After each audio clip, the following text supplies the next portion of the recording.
probably also no brains, because it's probably a setup for how not to manage a project, certainly how not to manage a major franchise. And when you really think about it, Call of Duty Zombies shouldn't exist.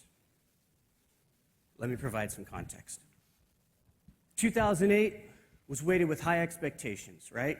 It's coming off the critically acclaimed Call of Duty 4 Modern Warfare from Infinity Ward.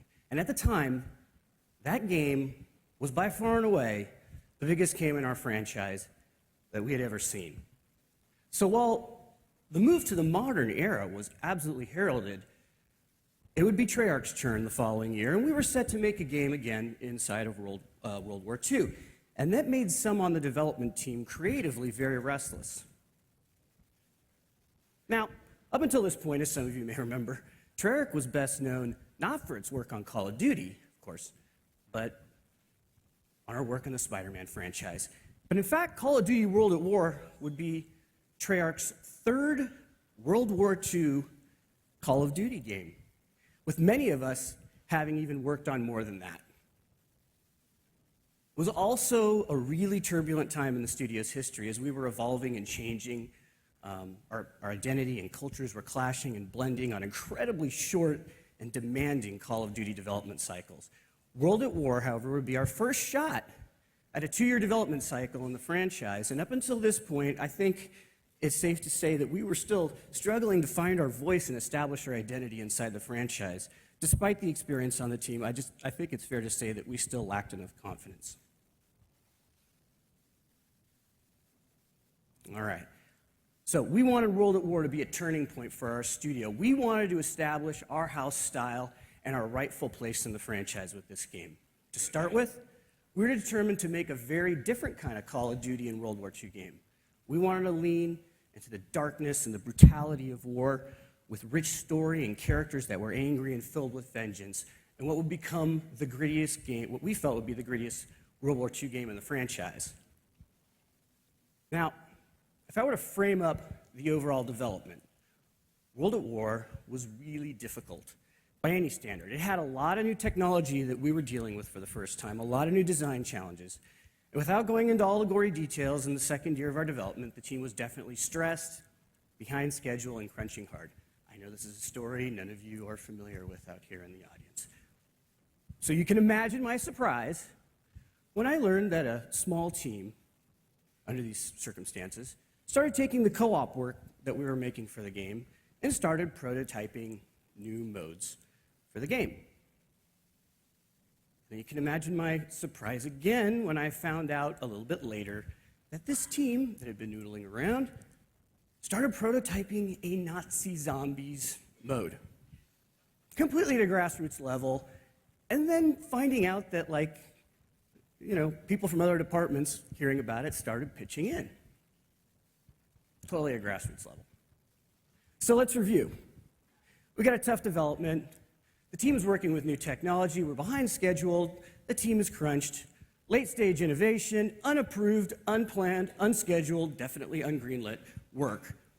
Business expectations were for the best-selling game of the season, in an established franchise, and zombies at this point, they're clearly off-brand.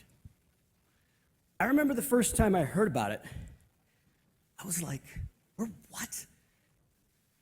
Now, as a studio head who's ultimately responsible for delivering to our publishing and our business partners the classic management thing, the right thing to do, the reasonable thing could have been to just insist that the team stop getting distracted, focus on delivering what we'd already signed up and that we were already behind on delivering. And there were some inside the leadership in the studio that I felt that I needed to do and make that decision right then or totally jeopardize the development. I almost did in what certainly would have probably been one of the biggest mistakes of my career. Fortunately, I calmed down just enough. Still work on that every day of my life. To play it before I make a decision. This guys have made something, let's play it. I don't want to make a decision purely based on emotion. As as insane as it sounds. So I asked to play an early version of it, which I had to do this at a programmer's desk because, of course, it wasn't in my build. So I go to the programmer's desk and I sit down, and I play it. And it didn't take me long to see why everyone was so excited about it. It was really easy to get into. It beautifully leveraged the core gameplay and shooter mechanics. And the skill-based design, it begged you to play it again, yet again, because after you were done playing, you were sure if you played it again, you can get to that next level, which of course I was sure I could after playing it. And it was the most fun I had playing co-op in the game that we were already making. And the zombies, well, they were fucking cool. I mean, they looked cool, they sounded cool, and it was really gratifying when you killed them. And we thought, well, why wouldn't Call of Duty players love to play this? This is so fun. Of course they're going to love to play this. So when people are on your team playing something in the middle of the night after a 12 to 14-hour day during a crunch phase, yeah, against every project management fiber I had in my body, I let it go. I wanted to help them. I wanted this to be on the disc. I wanted our players to have this. It was clear the excitement around the studio was totally infectious. And I was infected too at that point. And this is where we made the very risky, but ultimately the right choice to follow the fun, follow the passion, and bet on a dedicated and talented team. So here's another way to look at the situation. A dedicated and talented team that was searching for new creative, and despite already a heavy workload, was going above and beyond to create something special. It was a grassroots passion project, and it infected and it invigorated my studio. And it was going to introduce a great new addition that we thought Call of Duty gamers would love to play. And it was coming at a time when we were still establishing our identity as a studio inside the franchise. And zombies showed us exactly who we were, what we were made of. All right, so that's the feel-good story, but now what the hell was I going to tell the stakeholders at Activision? In fact, the answer was right in front of us. There was no explaining them or taking them through it. It'd be like trying to concept test words for a game that would be used to solely validate whether or not you should be making that game, right? It wasn't going to suffice. It wouldn't do it justice. It would leave way too much to interpretation. They were going to have to experience it and become infected themselves. All right. Word about our new mode didn't take long, started to spread. And we started having people from Activision's production management team come over. We started in the trenches with the guys that were working, arm in arm with every day. Then we'd work our way up the org chart. And as the infection spread, the organization, one person at a time, other people in the organization, even people not on the Call of Duty, working on Call of Duty, were asking to see it. And it wasn't because they were like, at Activision, we're going to shut this down. They were like, hey, we heard this, got this really cool game mode. We want to check it out. They were legitimately curious. Soon, the VPs were in our office, hooting and hollering all to a person, all of them infected. And you know you've got something when you're in the middle of this, making a game that has expectations like these Call of Duty games do, and you're in the final months. The kind of emails you get from executives have a different tenor than the ones that I was starting to receive with ray lines, like in the middle of the day, I got to level 20. And you're just laughing. You're like, they're playing the game. This is great. All right, but not everyone was a fan. In fact, some people in the franchise leadership were totally opposed to zombies and the idea of a zombies mode. And they thought it would be a disgrace to the franchise. Look, I understand how they felt. I mean, the fear of doing something so off such a successful brand is pretty much inconceivable. It was arguably irresponsible. But how could we walk away from something that was so much fun? We knew it was fun, and we thought so many people would enjoy it. We had to figure it out.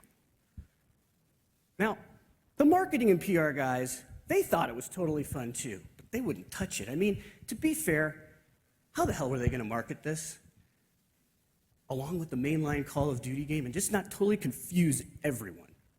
If you can remember back then, and you have to remember back then, there was, any attempt at trying to market a Call of Duty Zombies game would have been nearly impossible. I mean, honestly, we'd probably have been in the laughing stock. People would have totally thought that we jumped the shark. But nobody on the publishing side, to their credit, really wanted to get in the way of this because they knew it was fun. So we made a deal. Let us launch it as an Easter egg after beating the main game and the credits roll. That way it doesn't interfere with the core offering of an epic and cinematically scripted Call of Duty campaign rooted in historical authenticity. And this choice may have truly been the planting of the seed of its success. The reason for this is that I think by making it a truly out-of-the-way experience that not everyone would get, but only making it an experience that the most committed, the faithful, who played through our entire campaign experience first, they found it, they loved it. I mean, they'd already got what they bargained for. This wasn't marketed or PR. They played their Call of Duty campaign, and then they get this entirely new, fun co-op gameplay experience afterwards. And the reaction was overwhelming. Fans around the world loved it. They embraced it. I mean, they embraced it as their own unique experience, and they weren't all bothered that they got all this extra content after they finished their Call of Duty campaign. And they too got infected one by one. So much so that there was a cry to unlock it after the game so that they didn't have to wait for their friends to finish the campaign so they could actually team up and play co-op. And we did that sometime eventually after launch. And we knew when we had to do that we had something special, and we captured lightning in a bottle. And that was a good thing because the team was already buzzing on what they could create after launch. Fortunately for everyone involved in Call of Duty, we survived. We were successful, and we launched this game, and we were going to create new content for it during our downloadable content season. This is where the team, and I mean the team more broadly, really started to dive into zombies and make it the game that we know today. You see, when we launched Zombies, we barely had time to complete the gameplay. The fiction was barely there on the disc the very first time. Those of you who played, 4 soldiers trapped in a World War II bunker as hordes of Nazi zombies are overrunning it, testing every shooter skill you had to survive. But that wasn't good enough for the fans. I mean, they wanted more out of it, and they started crafting elaborate backstories, theories about what had happened, who they were, why we were there, and we were listening. And because we continued to develop this content on relatively short development cycles, we would respond. And herein lies one of the most important truths as to why Zombies became so successful. In 2008, we started a journey that continues today with our fans of creating our Zombies lore and fiction. We're constantly able to draw upon our fans' inspirations and their pure enthusiasm and marry that with our own, and we deliver them new experiences on a consistent basis. The episodic content that we were able to deliver in 2009 with World at War was so successful that by the time 2010 came around, when we were making Black Ops, it was much easier for us to convince Activision that we should make this our formal third mode of our signature sort of 3 games in one offering on the Call of Duty disc. But even so, many in the franchise still weren't comfortable with marketing or PRing Zombies. In fact, if you can think back, Black Ops Zombies would launch without any branded PR or marketing, including not even releasing a trailer that we'd made and had ready to go until after the launch of the game. But that didn't stop us or the fans, and we treated them to a fun and surprising ending at the end of the game with Zombies. And after completing the campaign, we just kept engaging with them and listening and surprising them throughout the entire Black Ops DLC season. Aside from firmly establishing Call of Duty as a co-op game, and this is our third major game mode, Zombies plays an important role in the development side for us, because it allowed us some creative freedom outside of the conventional wisdom of what you should make or what you should be prototyping for a Call of Duty game. those characters. We gave them voices. We created them and gave them voices inside of zombies first. Then we brought it into Black Ops and we gave Mason a voice in first person to be able to tell our narrative and our story. For Call of the Dead, we cast AAA recognizable Hollywood talent and didn't just use their voices. We took their likeness and their performance capture and put that all together. And we did that in Zombies first, and of course the franchise has done that now very well.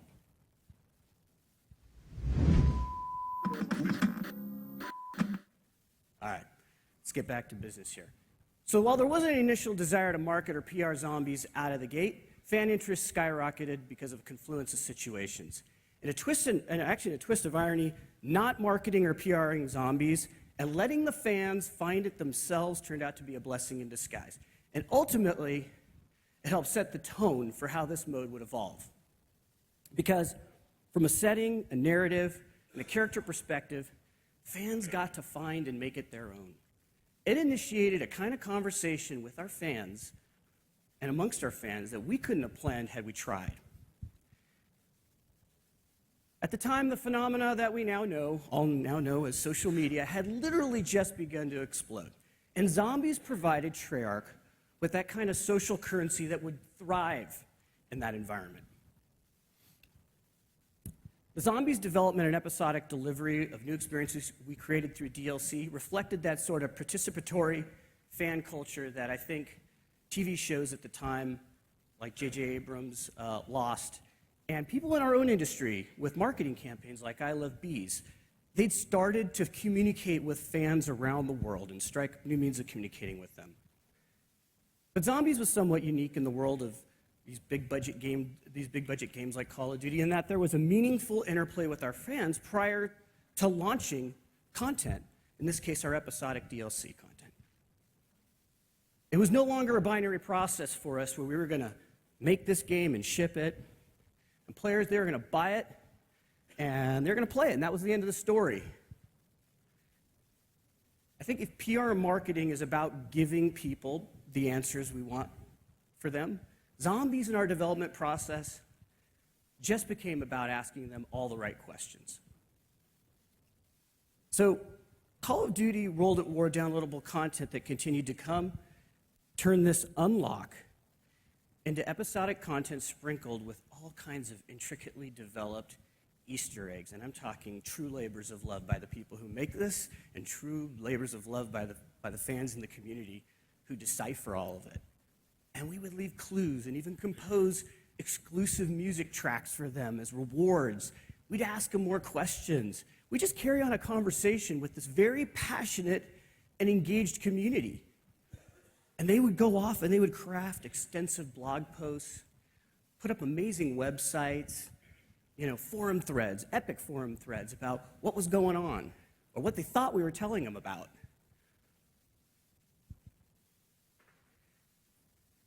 And of course, as technology evolved, we saw them sprout up and start to create videos and start commentating about it all. And they'd create live streams and they'd try to figure out our puzzles or show off their gameplay prowess. And what they found in our game gave rise to an entire subculture about our Zombies lore, giving the mode, I think, the mystique that it carries today. One great example, though, of how Zombies did infect our mainstream marketing and PR was how we chose to introduce the world of Black Ops to our fans and converse with them. Now, for those of you who haven't played the game, it's a game that's based in the primarily rooted in the Cold War, right? Notoriously ripe with intrigue, deception, spies, espionage, all kinds of great stuff. And drawing upon the inspiration of the CIA signal stations, we created this alternate reality game-inspired website prior to the game's reveal. We made it. We put all kinds of time into putting all kinds of Easter eggs and clues in it, and we just put it up there, unbranded. And the fans we started playing with our fans. They started trying to tear it apart. And it started a conversation with our fans before our game even launched, or even was announced, excuse me. Zombies taught us that not all of our fans need to have all the answers, and that some of them wanted to figure it out for themselves, and they had fun trying to figure it out themselves, and we had fun playing with them. And even today as a studio, we've grown our own social media channels, not only, of course, to share information about the game and our studio, which is, of course, important, but also to share ideas. And we believe that if you pay close attention, you'll have the opportunity to play along with us and to speculate with everyone else about what we might be telling you about. All right. So what are some of the possible takeaways you might have from this story? I think one of them definitely is, when the juice is worth the squeeze, follow the fun, even when it might seem to go against what you think you should be doing. Now, you have to be very careful, because you can totally fuck up your development if you're not careful here, folks. But if you have something very special, even if it's really risky, and you've got confidence in the team that's making it, go for it. Without it, zombies wouldn't even exist. Build social currency into your creative. Give the fans the opportunity to own something more than a game. I mean, look, to be fair, some of this was totally unplanned, right? PR and marketing's decision not to market or PR zombies gave us awesome social currency at an important time when social media was growing. But I think the takeaway here is simply being comfortable that as game makers and marketers, it's often more valuable to provide fans with questions than answers. Another important takeaway is to listen to your fans and try to develop a dialogue with them. And look, I know how tough this is, especially in the middle of a very difficult development. And I'm not suggesting you put yourself in a position where your fans are driving your development or randomizing your development. I'm not saying that at all. What I'm saying is that it goes a long way if you can give your fans the opportunity to play along. And this is where social media can really go to work for you to break down these borders and help erase those borders between your development team and your fans. And for those of you working inside established franchises or properties, zombies taught Treyarch that it's okay to touch the butterfly's wings. Just don't do it with sticky fingers. Look, even in an established blockbuster like Call of Duty, it's really easy to get caught up in the idea that it can only deliver a certain kind of experience and that there isn't room for deviation or significant innovation. Clearly there is, as long as it's in the right hands. And zombies prove to us that there are meaningful and significant opportunities for creative exploration, innovation, even in one of the most established franchises in all of entertainment.